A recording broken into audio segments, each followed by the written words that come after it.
नमस्कार बच्चों। आज हम राग देश के बारे में आपको कुछ सिखाएंगे, उसके बारे में बताएंगे। अगर आपके कुछ क्वेश्चन होंगे तो आप हमसे ज़रूर पूछ लीजिएगा। और राग देश का जो इंट्रोडक्शन है, किस समय वो बजाया जाता है, कौन से स्वर इसमें वादी संवादी है, इसके बारे में हम बात करेंगे। तो राग देश एक शाम का राग है। रात्रि के जो दूसरा प्रहर है उसमें आप कह सकते हैं 8 बजे के बाद हम इसको बजाते हैं। ये राग बहुत ही मधुर और बहुत ही स्वीट है। सब लोगों को बहुत जल्दी एकदम पसंद आता है और बहुत जल्दी इसका एक जो रूप है, जो मूड है, वो खड़ा हो जाता है। और इसका जो आरोह अवरोह है, उसमें आरोह के अंदर हम 5 स्वर और अवरोह में 7 स्वर यूज़ करते हैं। तो जो इसकी जाति हो गई वो है ऑर्डव संपूर्ण। जो वादी और संवादी जो स्वर हैं, इसमें वादी स्वर जो है वो पंचम है। तो जिस प्रकार हम कोई एक राग बजाते हैं, उसमें हम एक जो मेन नोट होता है, उसी प्रकार वादी स्वर जो है वो बार बार इसमें आता है, रिपीट होता है। उसी स्वर को हम बहुत अच्छे तरीके से दिखाते हैं और उस राग में बार बार आके उसके ऊपर ठहरते हैं। संवादी जो है सेकंड मेन नोट होता है, जिसका उसके साथ वादी के साथ संवाद होता है, और वो है इसमें ऋषभ, रे। तो पा वादी स्वर है और रे संवादी स्वर है। अभी मैं इसका आरोह अवरोह बजाऊंगा और इसकी पकड़ बजाऊंगा। उसके बाद मैं इसमें थोड़ा सा कुछ इसकी एक्सरसाइजेज हैं, जो कि हम जब बजाते हैं एक्सरसाइज को, तो उसी से जो है हमारी उंगलियां या हमारी जो राग के बारे में जो कहते हैं ना, हमें जानकारी अच्छे से मिलना और उसको अच्छे से प्रैक्टिस करना, तभी हम उसमें और बेहतर हो पाते हैं। तो हम उसकी कुछ एक्सरसाइजेस करेंगे, कुछ ताने बजाएंगे, फिर उसके बाद मैं उसमें एक थोड़ा सा आलाप बजाऊंगा, जिससे कि आपको इस राग के रूप के बारे में और अच्छे से पता चल जाएगा। तो स्टार्ट करते हैं हम इस राग के आरोह और अवरोह से।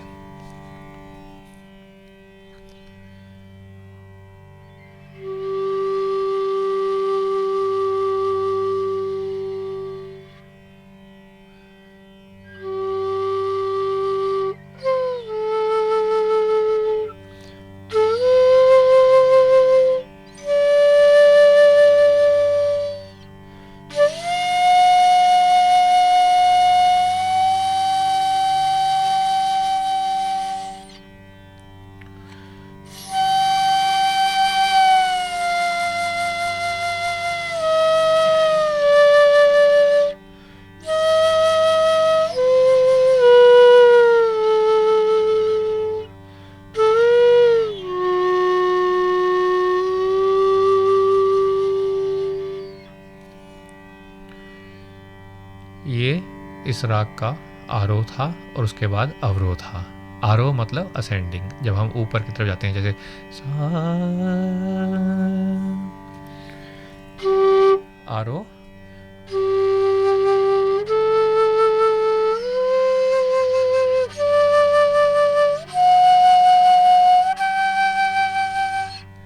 अवरोह,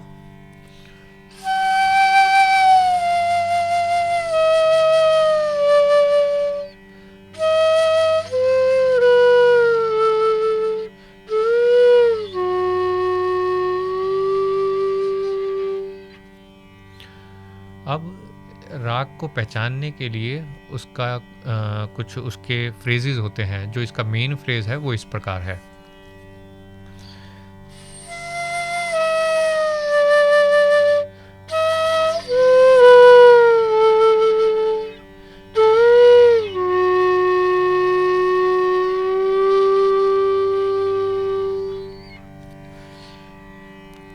ये फ्रेज इसमें बार बार आता रहता है और इसके जैसा ही कुछ ना कुछ बजता रहेगा, जिससे कि आपको कहीं पे भी आप अगर इसको सुनते हैं, चाहे वो बांसुरी में सुने, चाहे वो वोकल में सुने, चाहे सितार में सुने, तो जब ये फ्रेजेस बजते हैं तो आप उसको राग को थोड़ा जल्दी से पहचान लेते हैं।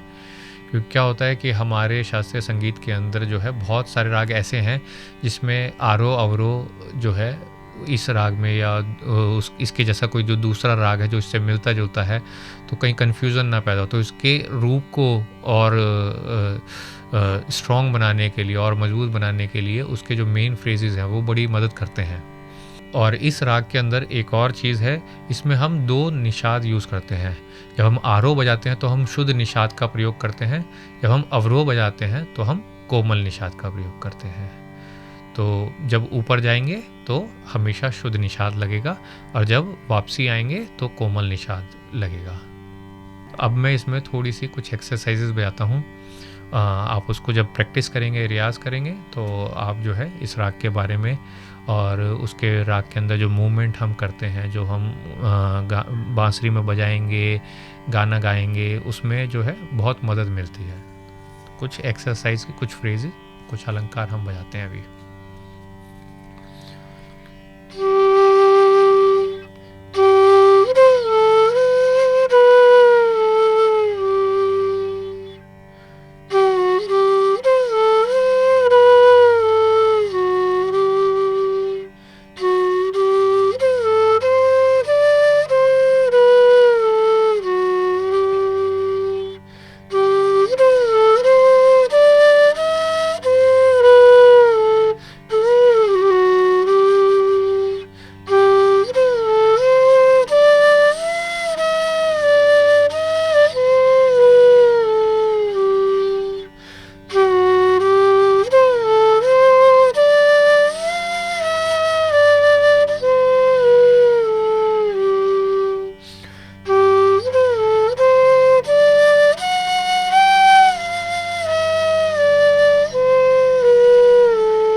कुछ बहुत सिंपल अलंकार हैं इसके, तो इसको मैं थोड़ा स्लो, फिर मीडियम टेम्पो में और गमक के साथ, और फिर थोड़ा फास्ट बजाने की कोशिश करता हूँ। फिर से आप इनको सुनिए।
प्रकार जब हम इन्हीं एक्सरसाइज को अलग अलग तरीके से बजाते हैं, जैसे कि हमने पहले उसको धीरे से प्रैक्टिस किया, फिर उसको थोड़ा सा स्मूथनेस के साथ, मतलब थोड़ा बहुत आराम से मींड के साथ और गमक के साथ रियाज़ किया, फिर उसके बाद हमने उसकी तानों को जो है थोड़ा सा और तेज़ फास्ट बजा बजा के उसको रियाज़ किया। तो ये सब जो एक्सरसाइज है वो हमारे कंट्रोल में आ जाती है। राग के जो अंदर जो राग का चलन है, जो राग के जो मेन फ्रेजेस हैं, वो सारे हम अच्छे से समझने लगते हैं, उनको पहचानने लगते हैं स्वरों को, और उनको जब बजाते हैं तो बहुत ही सुंदरता के साथ और क्लियरिटी के साथ वो बजते हैं। अब जैसे ये सिंपल एक्सरसाइज थी, इसी में और थोड़ी सी जो है दूसरे अलंकारों की तरह, या फिर इस राग के जो राग का जो चलन है या जो मूड है, जो उसमें हम फ्रेजेस यूज़ करते हैं, उनके ऊपर आधारित कुछ बना के हमने जैसे एक्सरसाइज तैयार करी है। अब हम उन एक्सरसाइज को बजाते हैं, उन चीज़ों को बजाते हैं। तो आप उनको प्रैक्टिस कीजिएगा आगे।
एक एक्सरसाइज है, छोटी-छोटी एक्सरसाइज हैं, उन्हीं को हम और विस्तृत कर सकते हैं और उनको आगे तक मतलब डेवलप कर सकते हैं, बढ़ा सकते हैं और फिर उसको हम जैसे जो कहते हैं ना हम फ्रेज़ को इम्प्रोवाइज़ करना, उसको हम इम्प्रोवाइज़ कर सकते हैं और आगे, है ना?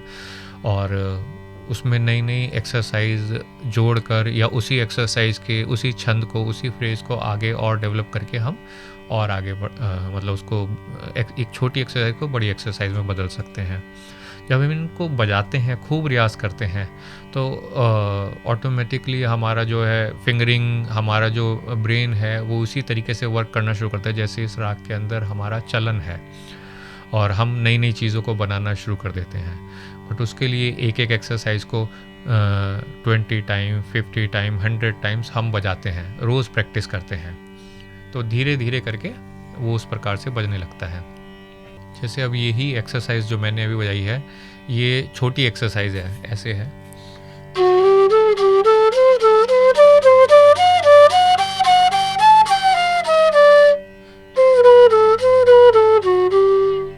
ये एक एक्सरसाइज है, बट इसी को जब हम बजाने इम्प्रोवाइज करने लगते तो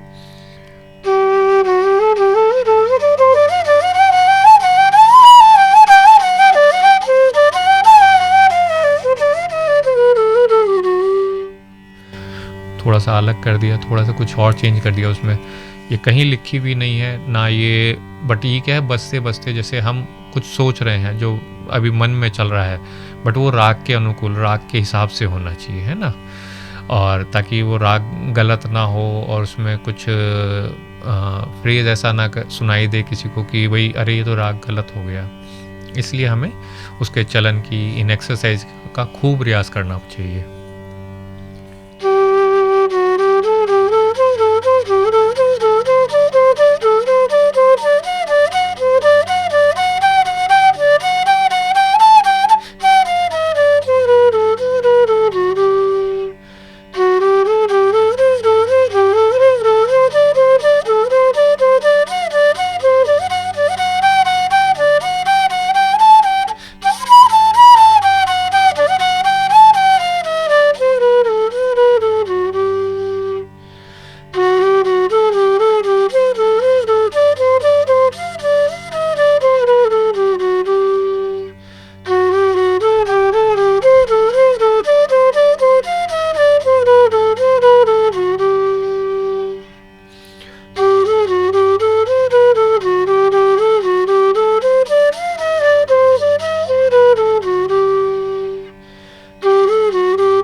यही जो एक्सरसाइज है बनती रहेंगी, नई नई चीज़ें आती रहेंगी। इन्हीं एक्सरसाइज को अब जब हमें अपने आप बजाना पड़ता है, जब हम उसको लाइव परफॉर्म करते हैं तो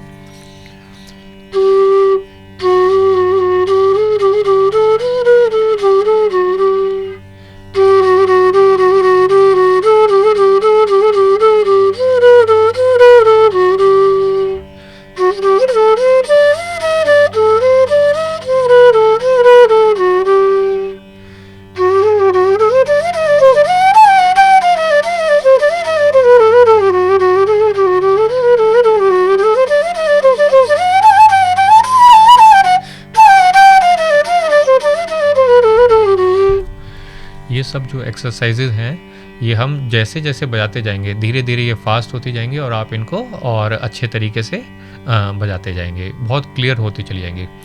अब इस राग के अंदर जो हम आलाप का विस्तार करते हैं, जो राग का जो मेन फ्रेजेस हैं उनको हम जान के, राग के जो चलन को जान के राग का विस्तार करते हैं, उसको हम, और जब हम उसको हम स्लो इम्प्रोवाइजेशन यानी कि आलाप कहते हैं। इसमें बहुत धीरे धीरे एक एक स्वर को हम दिखाते हैं और धीरे धीरे जो है उसको जब उसके बारे में उसको अच्छे से उसको समझा के बजाना शुरू करते हैं तो उसे हम आलाप कहते हैं। तो इस राग का आलाप मैं थोड़ी देर के लिए आपको बताता हूँ और आप सुनिए, इससे आपको राग के बारे में और क्लियरिटी मतलब मिल जाएगी और क्लियर हो जाएगा।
इस राग का जो है आलाप है, ये राग जो है थोड़ा सा जब हम बजाते हैं आज के समय में ज़्यादातर इसको थोड़ा सा रनिंग वे में, मतलब थोड़ा सा बहुत ज़्यादा स्लो नहीं बजाया जाता। हालांकि हम जब प्रैक्टिस करते हैं, जब हम अपने लिए रियाज़ करते हैं, तो हम इसको स्लो में आराम से धीरे धीरे इम्प्रोवाइज़ करते हैं। बट जब हम इसको परफॉर्म करते हैं तो हमारी कोशिश ये रहती है कि इसको थोड़ा सा, इसका जो चंचल रूप है या डिवोशनल जिस प्रकार से हम बजाना चाहते हैं उस तरीके से हम उसको प्रस्तुत कर सकें। इस राग के अंदर इसकी कंपोजिशन है जो कि 3 ताल में है और बहुत मतलब ट्रेडिशनल कंपोजिशन है, बहुत फेमस कंपोजिशन है। तो मैं आपको वो बजाता हूँ और आप उसको सुन लीजिए और फिर आप उसको प्रैक्टिस कर सकते हैं। कंपोजिशन बहुत इम्पॉर्टेंट होती है ना, मुखड़ा जिसे हम कहते हैं फेस, तो इट इज़ वेरी इम्पॉर्टेंट। ये 3 ताल के अंदर निबद्ध है, 3 ताल के अंदर बनाई गई है। 12वीं मात्रा से इस कंपोजिशन को उठाया जाता है और इस स्थाई को और अंतरे को, और 16 मात्रा में है ये, है ना।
इसका स्थाई और अंतरा था। अंतरा में एक बार फिर से बजाता हूँ, तो आप सुनिए।